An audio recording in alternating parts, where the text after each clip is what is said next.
نیت کر لو کہ یا اللہ میں نیت کرتا ہوں نماز کی، نماز پڑھتا ہوں تیرے لیے، اور میں اپنا منہ کہاں کرتا ہوں؟ تیری طرف، کہ جہاں سے تیری طرف سے جو آواز آئے گی بس وہی سنوں گا۔ ہے کیا آج ہم ایسا کرتے ہیں؟ آج تو ہم سب کا المیہ ہے نا، ہم سب کا المیہ یہی ہے کہ جتنے مسائل ہیں وہ سارے نماز میں الجھتے ہیں نا، کوئی نماز میں سارے خیالات آتے ہیں، وہ سارے معاملات ہوتے ہیں، وہی نماز میں ہم پریشان رہتے ہیں، نماز کے اندر گھومتے رہتے ہیں، جبکہ ہم کیا کہہ رہے ہیں کہ ہم کسی اور آواز کو نہیں سنیں گے، کیونکہ ہم نے اپنے کان کہاں لگائے؟ تیری طرف لگائے، تو وہ وہاں سے آوازیں آئے چلی جاتی ہیں، لیکن ہماری سماعتوں کے اندر جا کر الجھ جاتی ہیں۔ اگر آپ کو سمجھنا ہو نا کہ یار یہ آواز سننے کے لیے کنسنٹریٹ کیسے کرتے ہیں، تو آگے رمضان شریف آ رہا ہے، دیکھو رمضان شریف میں اذان کے لیے کتنا آدمی کنسنٹریٹ کرتا ہے افطار کے ٹائم پہ، تو کہیں سے بھی بچوں کی چیخنے کی آواز آ رہی ہو، محلے میں شور کی آواز آ رہی ہو، لیکن جب اذان کی آواز آ جائے تو دور کی مسجد کی اذان بھی آتی ہے تو بولتے ہیں یار فٹافٹ افطار کو اذان تو ہو گیا، ابے بھائی قریب نہیں، کیسے کنسنٹریٹ کر رہا ہے؟ چونکہ آپ نے یہ ذہن بنا کے رکھا ہے کہ مجھے جو اذان کی آواز سننی ہے، تو جب آپ یہ نیت کر رہے ہو کھڑے ہو گئے کہ میں نیت کرتا ہوں نماز کی، نماز پڑھتا ہوں واسطے اللہ تعالیٰ کے منہ میں کعبہ شریف کی طرف، کہ کعبہ شریف کا مطلب ہے کہ جو کعبے سے احکامات جاری ہوں گے، جو کعبے کی آواز آئے گی صرف میں وہی سنوں، کسی اور کی نہیں سنوں۔ یہ کمال ہے ہمارے اس نیت کا جو اللہ تبارک و تعالی ہم سے کرواتا ہے، اور اس کی جب ابتدا کرتا ہے وہی آپ جاؤ ممبرز میں، اسمبلیوں میں، تو آپ جب کسی بھی وزیر کو حلف لیتے دیکھتے ہو تو حلف لینے کے لیے کیا کرتا ہے؟ وہ ہاتھ اٹھاتا ہے نا، ہاتھ اٹھاتا ہے، ہاتھ اٹھانے کا مطلب کیا ہے؟ وہ حلف لیتا ہے، لیکن جب انسان کو سرنڈر کرنا ہوتا ہے کہ کیا کرتا ہے؟ یعنی اگر کوئی ڈاکو آ جائے یا پولیس والا آ جائے اور آ کے آپ کو بولے ہینڈز اپ، تو آپ کیا کرتے ہو؟ آپ کو دونوں ہاتھ اٹھانا۔ ایک ہاتھ اٹھانے کا مطلب رہتا ہے سیدھا ہاتھ اٹھاؤ تو کیا بولتے ہیں؟ پوری دنیا بولتی ہے حلف اٹھا رہے ہیں آپ، حلف اٹھانے کے لیے آپ کو ایک ہاتھ اٹھانا ہے، لیکن جب آپ کو کسی کے سامنے سرنڈر کرنا ہے تو آپ کو دونوں ہاتھ اٹھانے پڑتے ہیں۔ دونوں ہاتھ اٹھانے کا مطلب کیا ہے؟ کہ اب میری کوئی خواہش نہیں، میری کوئی مرضی نہیں، میری کوئی ترکیب نہیں، کوئی تدبیر نہیں، جو کچھ بھی ہے وہ سامنے والے کی، کیونکہ جب پولیس والے نے یا ڈاکو نے آپ کے اوپر گن تار دی تو مطلب ہینڈز اپ، اس کا مطلب یہ ہینڈز اپ۔ اب وہ بولے گا بیٹھ جاؤ، بولے گا آپ بیٹھو گے، آپ بولے گا لیٹ جاؤ، آپ کو لیٹ جاؤ، بولے گا سامان نکالو، موبائل نکالو، کیا مطلب ہوا؟ کہ آپ نے اپنے آپ کو ٹوٹلی اس کے سامنے سرنڈر کر دیا، 100% اپنے آپ کو کیا کر دیا؟ سرنڈر کر دیا۔ یار یہ پریکٹیکل چیز جو ہم دیکھ رہے ہیں کہ ہماری اپنی لائف میں، جب یہ نماز کے لیے آپ کھڑے ہو رہے ہو تو آپ نے اپنا رخ جو ہے وہ قبلے کی طرف کیا، آپ بول رہے ہو کہ میں تیرے واسطے نماز پڑھ رہا ہوں، اپنے لیے نہیں پڑھا، مجھے جنت دوزخ کا کوئی مسئلہ نہیں، بس تیری رضا چاہیے، تو نے کہا یہ، پھر آپ اقرار کر رہے ہو کہ میرے کان، میری سماعتیں وہ صرف اور صرف کعبے کی طرف رہیں گی، جو کچھ وہاں سے آئے گا صرف اسی کو سنوں گا۔ اسی لیے تو آپ کہہ رہے ہو کہ انی وجہت وجہیہ للذی فطر السماوات، میں نے اپنا رخ ادھر ہی کر لیا۔ اب جیسے میں نے آپ لوگوں کی طرف اگر رخ کر لیا تو یہاں کا مجھے نظر نہیں آ رہا نا، نہیں دکھ رہا، یہاں کا نہیں دکھ رہا، تو جب آپ یہ اقرار کر رہے ہو کہ یا اللہ میں نے اپنا رخ تیری طرف کر لیا، تو حواس گم، قیاس گم، نظر سے آس پاس گم، اور یہ اللہ کیا فرماتے ہیں؟ حواس گم، قیاس گم، نظر سے آس پاس گم، کہ اللہ والا جو ہوتا ہے جب اللہ کے اندر فنا ہوتا ہے نا تو کیا رہتا ہے کہ بالکل ادھر کا بھی نہیں دکھتا، ادھر کا بھی نہیں دکھتا، کچھ بھی سمجھ میں نہیں آتا، بس ایک ہی چیز سمجھ میں آتی ہے، ایک ہی نقطے میں جا کر گم ہو جاتا ہے۔ پھر آپ یہ بول رہے ہو کہ اپنے آپ کو ہاتھ اٹھا کر کہتے ہو کہ اللہ ہو، کیوں؟ کیونکہ آپ نے کیا کہا؟ وما انا من المشرکین، کہ اے اللہ میں مشرکوں میں سے نہیں ہوں۔ شرک کی ڈیفینیشن آپ پہلے سماعت کر چکے ہیں، پہلی مجھے یاد ہے نا شرک کی ڈیفینیشن، جو شرک مول والی وہ نہیں صرف سمپل جو آ گیا کہ مزاروں والا شرک، یہ تو سب مطلب عجیب سی باتیں کرتے ہیں، جو اصل شرک جس کو قرآن نے بتایا کہ غیر اللہ کے سامنے جھک جانا، غیر اللہ کی مدد مانگ لینا، طاغوتوں کو اپنے سربراہ بنا لینا، ان کی نیازیں کھا لینا، جو ہے نا آج کھا رہے نا امریکہ کی بھی نیازیں کھا رہے فلک، تو یہ ہے شرک۔ تو اللہ بولتا ہے کہ آپ کھڑے ہو کر بولو کہ وما انا من المشرکین، کہ میں شرک کرنے یعنی کہ میں غیر اللہ کے سامنے جھکنے والا نہیں ہوں گا، نہیں ہے کوئی طاغوت، میں نہیں بولوں گا کہ میں امریکہ کے سامنے جھکوں گا، میں رشیا کے سامنے جھکوں گا، میں برطانیہ کے سامنے جھکوں گا، میں فلاں کے سامنے جھکوں گا، نہیں جھکوں گا، صرف جھکوں گا تو کس کے سامنے؟ تیرے قانون کے سامنے جھکوں گا، تیرے حکم کے سامنے جھکوں گا۔ یہ نیت کر کے آپ کھڑے ہو گئے، پھر آپ کہتے ہو کہ میں نے اپنے آپ کو کیا کیا، سرنڈر کیا، اپنے آپ کو بالکل تیرے حوالے کر دیا. اب نہ میری کوئی سوچ ہے، نہ میری کوئی فکر ہے، نہ میری کوئی خواہش ہے، نہ میری کوئی تدبیر ہے، جو کچھ بھی ہے اس رب کی ہوگی جو وہاں سے آ رہی ہے، جو وہاں سے مجھے ملے گی. اسی لیے آپ نے کہا کہ اللہ اکبر، یعنی یہ آپ نے سرنڈر کس لیے کیا؟ یہ بتانے کے لیے کہ میں یہ بات ثابت کروں گا کہ اللہ ہی سب سے اکبر ہے، کسی اور کا قانون اکبر نہیں ہے. جو قانون اگر اکبر ہے تو وہ کس کا ہے؟ اللہ کا ہے.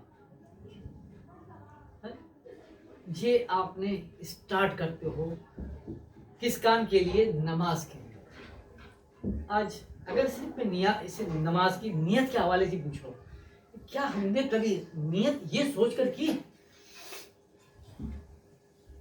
کیا ہم نے یہ سوچا کہ نماز ہم اللہ کے واسطے پڑھ رہے ہیں؟ ہر کوئی بولتا ہے نماز تو اللہ کے لیے پڑھی جاتی ہے. کون پڑھ رہا اللہ کے لیے؟ سب اپنے لیے پڑھ رہے ہیں نماز. جیسے میں نے کہا کہ آج اللہ کہہ دے کہ نماز نہ پڑھنے کا کوئی گناہ نہیں، تو پتہ نہیں کتنے لوگ پڑھ پائیں گے. سب اپنے لیے نماز پڑھو. ہم یہ کہہ رہے ہیں کہ رخ ہمارا قبلے کی طرف، لیکن ہمارا رخ کہیں اور ہوتا ہے. ہم یہ کہتے ہیں کہ ہماری سماعتیں صرف وہی ہوں گی جو کعبے کی سماعتیں ہوں گی، جو کعبے کی اذانیں ہوں گی وہی ہم سنیں گے. لیکن ہم سب کی سن رہے ہیں، ہم سب کی سن رہے ہیں. پھر ہم کہہ رہے ہیں کہ اللہ اکبر، کہ اللہ ہی کا دین سب سے بلند ہوگا، اللہ ہی کا وجود، اللہ ہی کی بات جو ہے وہ سب جگہ کی جائے گی. یعنی اب اللہ اکبر کا ترجمہ اگر آپ کریں کہ اللہ ہی بڑا ہے، تو اللہ ہی بڑا ہے میں مزہ نہیں آتا، کیونکہ اللہ کو کمپیئر نہیں کیا جا سکتا. اللہ کا کسی کے ساتھ مقابلہ نہیں کر سکتے. مقابلہ ہم جنس کا کیا جاتا ہے. گھوڑے کا گھوڑے سے کریں گے، گدھے کا گدھے سے کریں گے، انسان کا انسان سے کریں گے، ٹیبل کا ٹیبل سے کریں گے. اللہ کا کس سے کرو گے مقابلہ؟ موازنہ کر سکتے؟ نہیں کر سکتے. تو اللہ اکبر کا مطلب یہ بات کیا ہے کہ اگر کہیں پر بھی کوئی بات ہوگی تو سب سے اوپر جو بات ہوگی وہ کس کی ہوگی؟ اللہ کی بات. یہ آپ حلفاً کیا آپ سمجھتے ہیں؟ مطلب عام تفہیمات میں یہی بول دیا جاتا ہے کہ اللہ اکبر کا مطلب اللہ بڑا ہے، اللہ بڑا. اب بھائی ہمارے بولنے سے نہ اللہ چھوٹا ہو جائے گا، نہ ہمارے بولنے سے اللہ اور بڑا ہو جائے گا. اللہ تو ہے ہی بڑا. اللہ اکبر کا مطلب یہ ہے، اللہ اکبر کی تفہیم یہ ہے، اللہ اکبر کا تقاضا یہ ہے کہ کہیں پر بھی کوئی بات ہوگی آپ نے کھڑے ہو کر یہ ثابت کرنا ہے کہ سب سے بڑھ کر بات جو ہے وہ اللہ کی بات ہے اور کسی کی بات نہیں. ارے کسرا کے دربار کا واقعہ میں نے کئی دفعہ آپ کو سنایا کہ اگر صاحب رسول کھانا کھا رہے ہیں بادشاہ کے دسترخوان پر، اور کیا ہوتا ہے نوالا نیچے گرتا ہے، آپ اٹھا کر دوبارہ سے صاف کر کے کھانے لگتے ہیں، تو لوگ کہتے ہیں ارے یہ کیا کرتے ہو، یہ گستاخی ہے. بادشاہ کے دربار میں آپ بیٹھے ہو، اس کے دسترخوان پہ بیٹھے ہو، اور اگر نیچے گر گیا نوالا تو وہ آپ کھاؤ گے. یہ شاہی آداب کے خلاف ہے. تو آپ نے کیا فرمایا؟ کیا تم یہ چاہتے ہو کہ ایک اس کتے کے لیے، یعنی عیسائی دنیا دار کتے کے لیے میں رسول اللہ کی سنت کو چھوڑ دوں؟ میرے آقا نہیں کھایا ایسی طریقے سے، تمہیں بھی سکھاؤں اٹھا کر. سب سے بڑھ کر بات کس کی ہے؟ اللہ اور اس کے رسول کی بڑھ کر بات ہے. اس کے تو آپ یہ اقرار کر رہے ہو، یا آپ نے اسٹارٹ کرنا ہے نماز سے، یہ کیا کر کرنا ہے کہ اللہ اکبر. یہ صرف اللہ اکبر کا مطلب آپ نے آسانی سے بول دیا کہ اللہ سب سے بڑا ہے، نہیں ہوتا بھائی. آپ کو یہ پریکٹیکل میں سمجھانا پڑے گا، ہر آدمی کے ذہن میں ڈالنا ہے کہ اللہ اکبر کا تقاضا یہ ہے کہ جہاں پر بھی کوئی بات ہوگی سب سے بڑھ کر بات کس کی ہوگی؟ اللہ اکبر کی. اسی لیے آپ اٹھا کے دیکھو پوری نماز کے اندر آپ جو 5 ٹائم کی نماز پڑھ رہو اس میں کتنی مرتبہ جو ہے آپ اللہ اکبر کہہ دو. اللہ مطلب بار بار چاہتا ہے کہ آپ رکوع میں جاؤ تو اللہ اکبر بولو، رکوع سے اٹھو تو پھر سمی اللہ علیہ وسلم کا پھر بولو اللہ اکبر، پھر سجدے میں گئے تو اللہ اکبر، سجدے تو اللہ، ہر دفعہ بولتا آپ کو اللہ اکبر اللہ اکبر. یعنی بار بار آپ کو ریمائنڈ کرا رہا ہے، بار بار یہ یاد دلا رہا ہے کہ یہ سبق بھولنا نہیں ہے. دنیا میں آپ کو یہ بات ثابت کرنی ہے. اب وہ ہے کہ وہ شاعر نے بڑی اچھی بات کی نا کہ وہ اگر اطاعت کا معاملہ ہو، صرف فرما برداری کا معاملہ ہو تو فرشتے کم تھے کیا اللہ کے لیے؟ ہاں فرشتے کم تھے؟ ارے فرشتے صرف یہی بولنا ہو کہ یا اللہ تو بڑا ہے، یا اللہ تو بڑا ہے، یا اللہ تو بڑا پاک ہے، یا اللہ تو بڑا اچھا ہے، تو بڑا مہربان، بولتے رہیں گے بس اسی کام کے لیے پیدا کیا. اللہ بول رہا ہے یہ جو ہے نا، جو تم نے محسوس کیا ہے، یہ جو تم نے دیکھا ہے، تو اس کو دنیا میں بتانا پڑے گا آپ کو. تو صرف اللہ اکبر یہ بول کر کھڑے ہو گئے کہ اللہ سب سے بڑا تو نہیں، تمہاری ذمہ داری ختم نہیں ہوتی. یہ اپنے آپ کو جان چھڑانے والی بات ہے. ذمہ داری تو یہ ہے کہ آپ ہر محاذ پہ، ہر جگہ ہر مقام کے اوپر کھڑے ہو کر بولو گے نہیں سب سے بڑھ کر بات کس کی ہے؟ اللہ کی بات ہے. یہی ہے. ہم کیا ہے اگر ہم ایکسکیوز کر جائیں ہم یہ کر جائیں تو جیسا میں نے کہ ایک آدمی نماز نہ پڑھتا کوئی مسئلہ نہیں, لیکن اگر وہ کہے کہ یار نماز پڑھنا بیکار ہے تو یہاں پر کیا ہو گیا؟ اختلاف ہو گیا, مسئلہ ہو گیا, کفر ہو گیا, جو بھی ہو گیا. اب یہاں پر میرا خاموش رہنا آپ کا خاموش رہنا کیا ہو گیا؟ غلط ہو گیا. آپ کو بتا نہیں یہ غلط. سود کے نظام آپ سودی نظام پر چل رہے ہو, کھاؤ پیو جو بھی کرو مزے کرو, لیکن اگر آپ یہ کہو کہ یار یہ تو سود ہے لیکن یہ اتنا جائز ہے فلاں ہے, یہ بات غلط ہو جائے گی. یہ تو چھوٹی چھوٹی باتیں مگر دنیا کے ہر مقام پر جس طرح اللہ والوں نے ثابت کیا, جس کو اقبال نے کہا کہ قوموں کی تقدیر وہ مرد درویش جس نے نہ ڈھونڈی سلطان کی درگاہ تو بھی شہنشاہ میں بھی شہنشاہ, لات ماری بادشاہوں کی باتوں کو بھی نہیں مانا. انہوں نے کہا کہ سب سے بڑھ کر بات کیوں کہ علیہ اللہ بھی حکم الحاکمین, کہ اللہ حاکموں کا حاکم نہیں, انہوں نے کہا ہے اور ثابت کر کے دکھا دیا.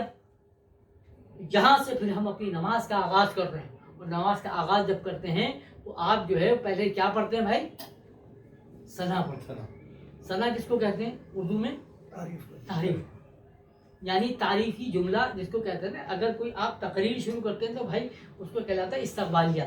یعنی کوئی پروگرام شروع کرتے ہیں تو استقبالیہ پڑھا جاتا ہے. استقبالیہ کا مطلب کیا ہوتا ہے کہ وہ استقبالیہ میں وہ بتایا جاتا ہے کہ بھائی اب جو آگے پروگرام ہے وہ ہم نے کس لیے رکھا ہے, کیا اس کا پروگرام ہے, کیا موٹیو ہوگا, اب یہ فلاں لوگ آ کے تقریر کرنا شروع کر دیں گے, بیان کر دیں گے, جو بھی ہوگا. یہ استقبالیہ. تو نماز کا یہ حصہ مطلب یہ شروع نہیں ہوتا, یہ کہلاتا ہے ثنا. یعنی یہاں سے آپ کی نماز کا صرف اسٹارٹ کرنا ہے, تو نماز کا حصہ نہیں ہے. حصہ سے مطلب لازمی چیز وہ اس طرح سے نہیں ہے, کیونکہ اگر وہ اس طرح سے ہوتا تو ہر رکعت میں آپ کو پڑھنی پڑتی, جیسے ہر رکعت میں آپ کو سورہ فاتحہ نہیں.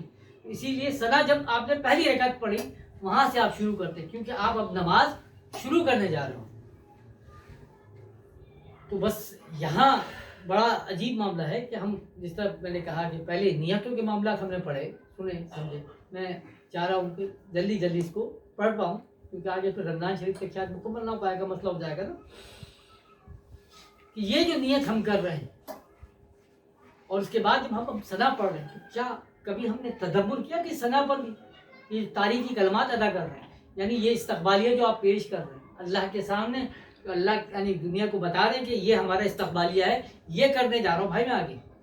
یعنی ابھی نماز شروع نہیں ہوئی نا آپ کی, ابھی تو آپ نے نیت باندھی اور اس کے بعد آپ ثنا پڑھ رہے ہیں, تاریخی کلمات پڑھ رہے ہیں, وہ اس کا بیانیہ بیان کر رہے ہیں. جو آپ اب اپنا پروگرام شروع کریں گے, جو آپ اپنا کام شروع کریں گے, تو اس کے لیے آپ نے شروع پڑھا کہ سبحانک اللہم و بحمدک و تبارک اسمک و تعالی جدک ولا الہ غیرک. اب عجیب بات ہے, میں ایک صاحب سے کہا تو انہوں نے کہا یہ نماز, میں نے کہا حضرت بات یہ ہے کہ یہ ثنا پڑھنے سے پہلے اعوذ باللہ کیوں نہیں پڑھتے؟ مجھے صرف اتنا بتاؤ. نماز شروع کری نا بھائی, تو نماز شروع کریں تو حالانکہ اللہ کا کلام جب بھی پڑھنا چاہیے تو پہلے ہم کیا پڑھتے ہیں؟ اعوذ باللہ من الشیطان الرجیم بسم اللہ الرحمن الرحیم. لیکن آپ نماز پڑھ رہے ہیں, نماز میں سبحانک اللہم و بحمدک و تبارک اسمک و تعالی جدک ولا الہ غیرک, پھر اعوذ باللہ من الشیطان الرجیم بسم اللہ الرحمن الرحیم. اس کا مطلب یہ ہوا کہ یہ استقبالیہ کلمات تھے. اس کے بعد اب آپ نے بولا اعوذ باللہ من الشیطان, مطلب یہ کہ کام اب شروع ہونے جا رہا ہے.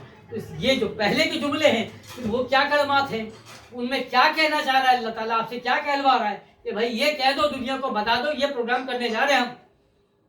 تو کیا وہ پروگرام معلوم ہے؟ کتنے لوگ نماز پڑھتے ہیں, ہم لوگ جائے رہے نا, لیکن یہ جملہ پڑھے جا رہا ہے, کیا بول رہا ہے اس کے اندر وہاں الگ. آپ وہ جملے ادا کر رہے ہو تو کیا اس کا مفہوم, میں نے کئی دفعہ کہا کہ آپ اگر جرمنی میں بیٹھے ہیں, جرمنی میں کرفیو لگ جائے یا جرمنی میں حالت خراب ہو جائے اور اعلان ہو گیا کہ باہر نکلے گا کوئی گولی مار دے گا, تو جرمنی میں چھپا ہوا ہے, آپ کو جرمنی پڑھنی تو آتی ہے, سمجھ میں نہیں آتی, باہر نکلے مر گئے آپ. ارے ہمیں پتہ نہیں تھا, لکھا ہوا تھا, پڑھا تو تھا, مطلب نہیں سمجھ میں آیا تھا, نکل گئے باہر, مر گئے نا. اسی طرح اللہ جو آپ سے بلوانا چاہ رہا ہے, جب اللہ آپ کو یہ بول رہا ہے کہ الصلاۃ عماد الدین, رسول اللہ نے فرمایا کہ نماز دین کا ستون ہے, تو مجھے تو فکر ہونی چاہیے نا, پریشانی ہونی چاہیے کہ اتنا امپورٹنٹ جملہ بولا اللہ کے رسول نے کہ نماز جو ہے وہ دین کا ستون ہے. تو بھائی نماز میں ہے کیا؟ ہمیں تو بڑی سمپل لگ رہی ہے, وضو کرو نماز پڑھو ہو یہ ختم ہو گئی. تو کہاں سے اس میں دین کہاں سے آگے ٹھہرے گا؟ ایک پلر کی اہمیت آپ کو معلوم ہونی چاہیے نا. اگر گھر سے پلر نکالو تو گر جاؤ گا, پتہ چل جائے گا آپ. تو اللہ بول رہا ہے کہ بھائی, اللہ کے رسول بول رہا ہے کہ یہ پلر ہے, پلر، جب پلر ہے تو اس پلر کی اسٹڈی تو کرو بھائی، یہ پلر ہے کیا، کیوں اللہ نے اس کو اتنا امپورٹنٹ قرار دے دیا. لیکن افسوس یہ ہے کہ جو ہم نے کہا کہ ہمارے پاس تو کرپشن چلی رہا ہے. ہمیں اسے تو بتا دیتے ہیں کہ بھائی شب برات میں اتنی نفل پڑھ لو، اتنے سال کے گناہ معاف ہو جائیں گے. ابھی جو نفل پڑھا دے پہلے اس نفل کا ترجمہ تو بتا، اس کا ہمیں مفہوم تو بتا کہ ہمیں یہ پڑھنی کیوں ہے، کیوں کھڑے ہونا ہے، کیوں رکوع میں جانا ہے، کیوں سجدے کرنا ہے، کیوں سلام کرنا ہے، کیوں قیام کرنا ہے، نہیں معلوم.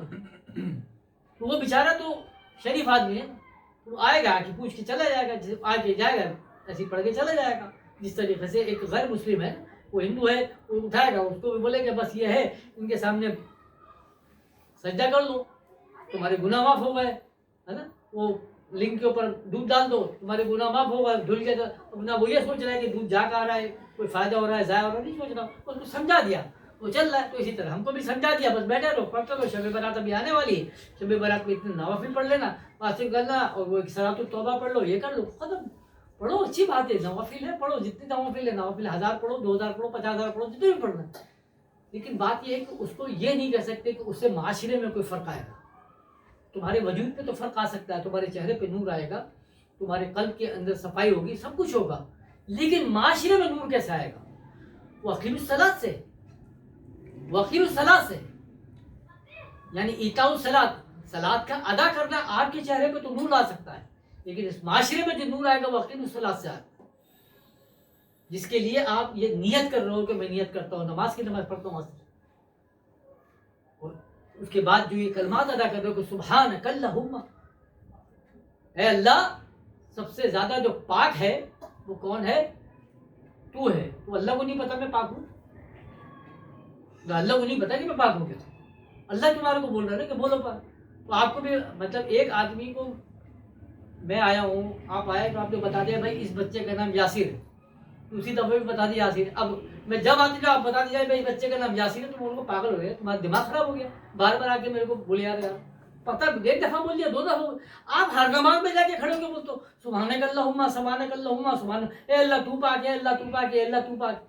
کیا مذاق لگا رکھا ہے؟ کیا اللہ کو نہیں پتا کہ اللہ پاک ہے؟ اللہ کو سب پتا ہے، لیکن اللہ آپ سے کیوں بلوا رہا ہے بار بار؟ کبھی اس پہ تو تدبر کرنا چاہیے نا ہمیں.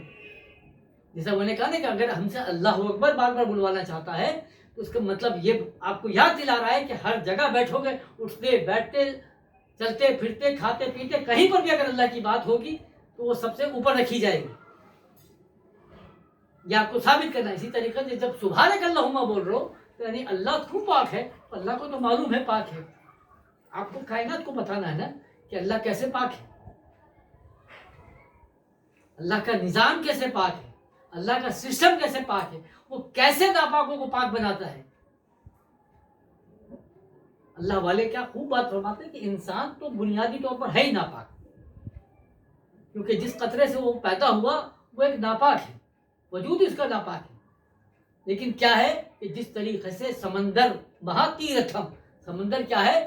وہ مہا تیرتھ ہے. آپ دیکھیں کہ جب سمندر میں کیا ہوتا ہے، دریا، ندی، نالے، گٹر کا پانی، سب گند بلا جو بھی ہوتا ہے وہ سب کہاں جاتا ہے؟ سمندر میں جاتا ہے. جب سمندر میں جاتا ہے تو سب پاک ہو جاتا ہے، سب کیا کرتا ہے؟ صاف کر دیتا ہے، سمندر کے سارے گناہوں کو معاف کر دیتا ہے. ایسی جب انسان کا وجود اللہ سے جا کر مل جاتا ہے، اللہ سے تعلق قائم کر دیتا ہے، تو پھر کیا ہوتا ہے؟ وہ پاک ہو جاتا ہے کہ ہے وہی. تو اللہ بولتا ہے کہ سبحانک اللہم، کہ اللہ پاک ہے، مطلب اللہ والا اپنے وجود سے دکھاتا ہے کہ ان مطلب آسیوں کو، ہم گناہ گاروں کو جب ایک اللہ والا لے کر جا رہا ہے اور جا کر اللہ سے ملا کر بتاتا ہے ایسے پاک کرتا ہے اللہ، ایسے تمہارے وجودوں کو پاک کرتا ہے. بشر حافظ رحمت اللہ علیہ کیا ہے؟ شرابی تھے نا، شراب میں غرق تھے، پتہ ہی نہیں تھا دنیا اور مافیا کا. ہمیشہ جو ہے وہ بیٹھے ہوئے شراب خانے کے اندر لگے پڑے میں. مدینے سے ایک اللہ والا آتا ہے، اس دور کا سب سے بڑا، بہت بڑے ولی اللہ ہے. پوچھتے پوچھتے پوچھتے پوچھتے پہنچ گیا بغداد میں. وہ پوچھا بھائی بشر نام کا کوئی بندہ ہے، بشر نام کا بندہ ہے. سب پریشان کرتے کرتے سب کو دیکھ لیا، نہیں ملے. آخر میں ایک جگہ پہ پہنچے تو پوچھا کہ بشر، کہلے کون بشر؟ بولا سب کو دیکھ لیا. کہ ہاں ایک بشر ہے صرف، لیکن وہ تو بڑا شرابی ہے، ہمیشہ شراب کی حالت میں ٹن رہتا ہے، وہ پڑا رہتا ہے. آپ اللہ کے اتنے بڑے ولی مدینے سے تشریف لائیں تو اس سے کیا کریں؟ کہا کہ بھائی آخری وہ رہ گیا اس کو بھی دیکھ لوں. کیوں؟ کیونکہ مجھے سرکار دو عالم صلی اللہ علیہ وسلم کی طرف سے زیارت ہوئی. آپ صلی اللہ علیہ وسلم نے کہا کہ میرا سلام پہنچاؤں. سبحان اللہ. ہے اب وہ آ کے بیچارے وہ باہر نکل آتے ہیں, ان کو کیا پتا, وہ دیکھ کے تو ایسی حالت ان کی خراب, مطلب چپل پہلے ہی نہیں, ننگے پاؤں تھے نا, باہر ہی آ گئے. اب جب وہاں پہ ان کو پتا چلا آپ نے پیام دیا سرکار کا تو بے ہوش ہو گئے کہ کہاں میں عاصی گناہگار ہر وقت. پھر ہوش آیا تو ایسی ننگے پیر بھاگ گئے, ننگے پیر بھاگ گئے. اور پھر وہ کہتے رہے کہ اللہ اللہ اللہ کرتے رہے ساری زندگی. اس کے بعد چپل بھی نہیں پہنی. تو کہتے رہے کہ چپل پہنو, کہتے ہیں اللہ مجھے اسی طرح ملا, اللہ تو مجھے جب ملا اسی طرح ملا. تو اپنے آپ ایسا لگتا, اسی وجہ سے ان کو ہافئی کہا جاتا ہے, یعنی بغیر چپل ننگے پر والا, بشر ہافئی. تو یہ کیا ہے, اللہ ناپاک کو کیسے پاک کر دیا معلوم ہے. اللہ والا بتاتا ہے کہ دیکھو پاک کرتا ہے اللہ, بتا اپنے وجود سے بتاتا ہے ایسے پاک کر کے دکھاتا. خواجہ خواجگان حضرت خواجہ معین الدین چشتی رحمۃ اللہ علیہ 90 لاکھ سے زیادہ افراد سب ناپاک, کیسے پاک بنا کے دکھایا نا. پیران پیر اور بابا فرید جتنے اولیاء اللہ ہیں آپ اٹھائیں تو وہ منہ سے صرف نہیں بول رہے سبحانک اللہ کہ اللہ تو پاک ہے, اپنے وجود سے دکھایا کہ ہم اپنے وجود پر نافذ کیا, اٹھایا کہ جو گد میں تھے اور ان کو جا کر ولی اللہ بنا کے دکھایا. نگاہ ولی میں وہ تاثیر دیکھی, بدلتی ہزاروں کی تقدیر دیکھی. یعنی نگاہ ولی میں وہ تاثیر دیکھی, نگاہ کے بدلتی ہزاروں کی تقدیر دیکھی. ایسی تاثیر پیدا ہوتی ہے کیونکہ وہ اپنے وجود سے ثابت کرتا ہے کہ سبحانک اللہ.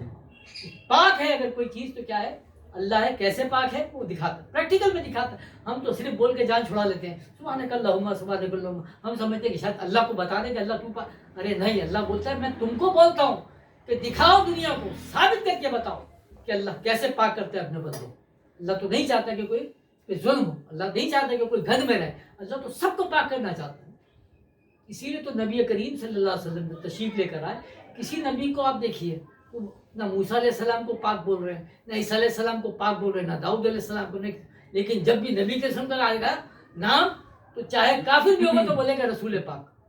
کیوں؟ کیونکہ وہ رسول آئے ہی پاک کرنے کے لیے, اس معاشرے کو پاک کرنے کے لیے, اس انسانیت کو پاک کرنے کے لیے آئے. اسی لیے رسول پاک. کتاب ہے تو اس کتاب کو بھی بولنا پڑتا ہے یہ قرآن پاک ہے, کیونکہ یہ وہ کتاب ہے کہ جس کے ساتھ اگر کوئی لگ گیا, جس نے اس کا عرفان پا لیا تو پھر وہ ناپاک نہیں رہتا, پھر اس کے اندر سے ساری. اسی لیے اللہ فرماتا ہے لا کہ اس کو کوئی چھو بھی نہیں سکتا, لا یمسسہ الا المطہرون, سوائے ان کے اندر جن کے اندر طہارت ہے نا, جن کے اندر پاکی ہے, جن کے اندر صاف ہے, وہی چھپاتے ہیں.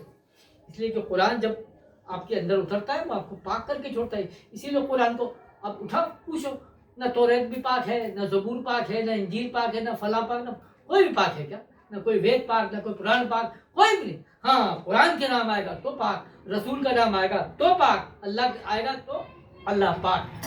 کیونکہ بھگوان, دیوی, دیوتا, ایشور, فلاں یہ وہ جتنے بھی کرتے وہ بھگوان بھی ہوں گے, یعنی ایشور بھی ہوں گے, وہ فلاں بھی ہوں گے, فلاں بھی ہوں گے, فلاں بھی ہوں گے, وہ گاڈ بھی ہوں گے, وہ فلاں بھی ہوں گے, لیکن پاک نہیں کر سکتے آپ. پاک کہیں گے تو اللہ, کیونکہ ہمارا پاس جو ہے تو اللہ نے اپنا تعارف کیا. آپ بول رہے کہ سبحانک اللہم, اللہ پاک ہے. اللہ کیسے پاک, ہر پریکٹیکل میں کر کے بتا رہے نا, صرف بول کے نہیں.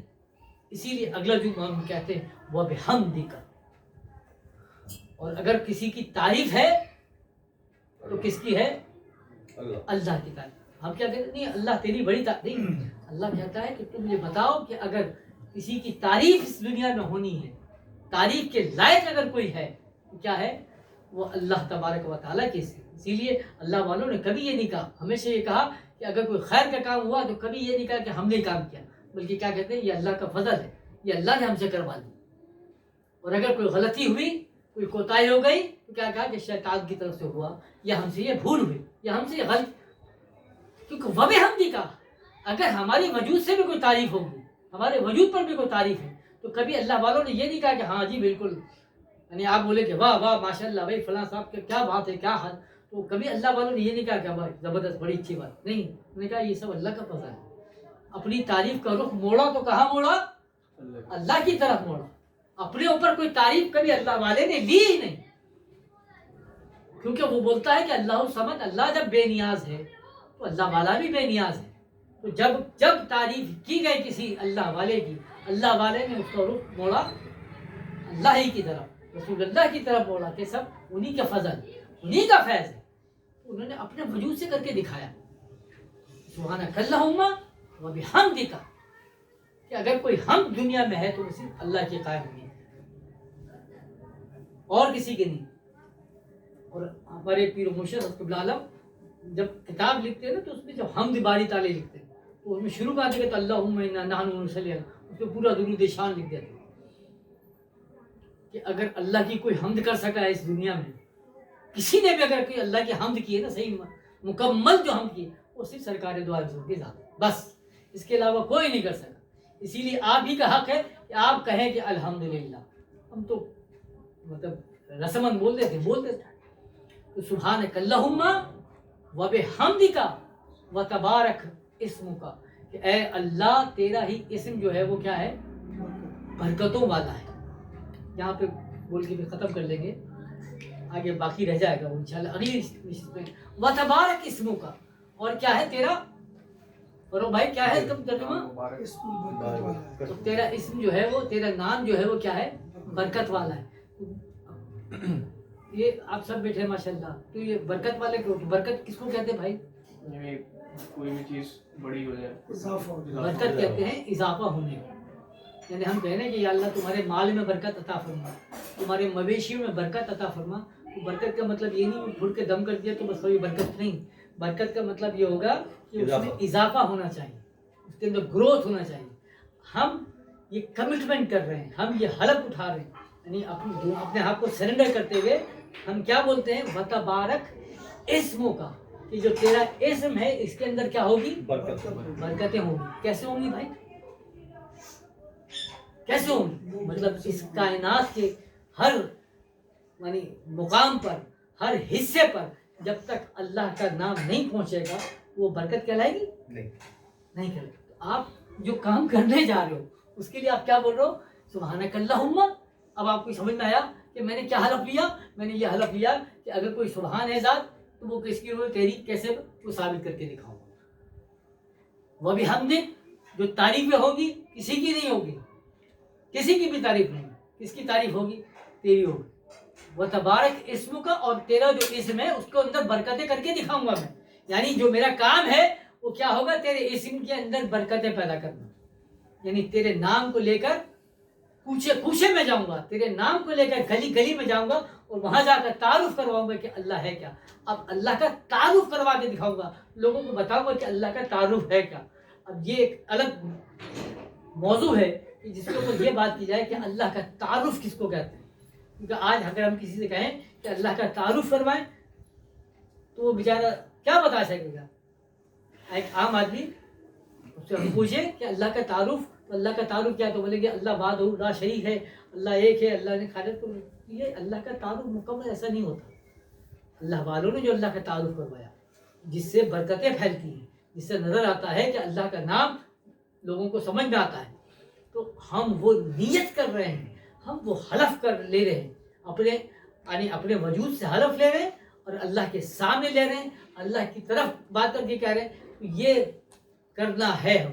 اب آگے کے جو 2-4 جملے ہیں وہ بھی ہم انشاءاللہ اگلے نشست میں پڑھتے ہیں, لیکن صرف اتنا تدبر کرنا ہے. آپ لوگوں سے درخواست ہے کہ آپ تدبر تو کریں کہ یہ نیت نماز جو آپ کر رہے ہو, جو نیت نماز کا طریقہ کار ہے کہ اپنے رخ کو ادھر کرنا, اپنے ہاتھوں کو کانوں تک بلند کرنا, اور یہ ساری گفتگو اللہ تبارک و تعالیٰ کے سامنے پیش کرنا, کیا ہم واقعی اسی طرح پڑھ رہے ہیں یا ہم سے بھی بھول چوک ہو رہی؟ اسی لیے جب اللہ نے فرمایا کہ اقیم الصلاۃ وہ یا ایھا الذین آمنوا استعینوا بالصبر والصلاۃ, اے ایمان والو تم کو اگر استعانت ملتی ہے, مدد ملے گی, تو صبر سے ملے گی اور صلاۃ سے ملے گی. یعنی صلاۃ وہ چیز ہے جو آپ کو مدد فراہم کرتا ہے, صلاۃ وہ چیز ہے جو آپ کو گرو کرے گا, صلاۃ وہ چیز ہے جس کے اوپر آپ کا دین یعنی پورا سسٹم قائم ہوگا. اگر ہم نے صلاۃ ہی کو نہیں سمجھ پائے تو کیا ہوگا؟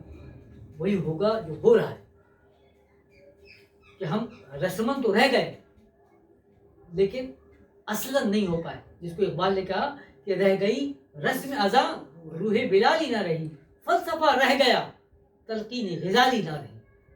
ہم اسی رو میں جو ہے وہ بہتے چلے جا رہے ہیں. بہرحال گفتگو کو یہاں مکمل کرتے ہوئے کہ امید ہے کہ انشاءاللہ پھر ہم اگلی محفل میں اسی نشست کو جاری بھی رکھیں گے. تو آپ لوگ اس کو پھر مطالعہ کیجیے گا، اس نیت کا بھی مطالعہ کریں، اور اس کمٹمنٹ کو جب ہم دہراتے ہیں نماز میں یہ سوچ کے دہرائیں کہ یہ صرف ایک نیت نماز نہیں ہے، یہ ایک کمٹمنٹ ہے، ایک وعدہ ہے اپنے آپ سے جو ہم اللہ کے سامنے کر رہے ہیں، تاکہ ہمیں یہ اندازہ ہو کہ اب جو کام جو ہم کرنے جا رہے ہیں، جس کو اللہ نے کہا کہ ہم قیام کیوں کرتے ہیں، ہم رکوع کیوں کرتے ہیں، ہم سجدہ کیوں کرتے ہیں، ہم قعدہ کیوں کرتے ہیں، ہم سلام کیوں کرتے ہیں، یہ ساری تشریحات کو ہم سمجھیں تاکہ نماز کو پڑھنے کا بھی مزہ آئے، اور پھر اللہ تبارک و تعالی ہم سے صلاۃ کے قیام میں بھی ہم سے کچھ کام لے سکے. دعا فرمائیں کہ اللہ تبارک و تعالی ہماری اس محفل کو اپنی بارگاہ میں قبول و منظور فرما. اس کو بیان کرنے میں جو ہم سے غلطیاں ہوئیں، جو کوتاہیاں ہوئیں، تیرے اور تیرے حبیب کی بارگاہ میں معافی کے خواستگار ہیں. اللہ پاک ہمیں معاف فرما. اللہ پاک جو اس میں حق ہے، جو سچ ہے، اس کو قبول کرنے کی طاقت عطا فرما. اللہ پاک اس پر عمل کرنے کی بھی توفیق عطا فرما. اللہ پاک اس محفل کے ذریعے ہم پر برکتیں نازل فرما، رحم فرما، کرم فرما، بخشش فرما. جو ہم میں بیمار ہیں ان کو شفا کاملہ عاجلہ نصیب فرما. اللہ پاک جو صاحب روزگار ہیں ان کے حلال روزگار میں برکتیں عطا فرما. ہم سب پر اپنا کرم فرما. اللہم اعزت الاسلام والمسلمین، اللہم حافظنا وانت خیر الحافظین، اللہم ارحمنا وانت خیر الراحمین. یا رحمان یا رحیم یا کریم استغیث برحمتک یا ارحم الراحمین. وصلی اللہ تعالی علی خیر خلقہ نور عرشہ زینت فرشہ محمد وآلہ وصحبہ اجمعین برحمتک یا ارحم الراحمین بحق لا الہ الا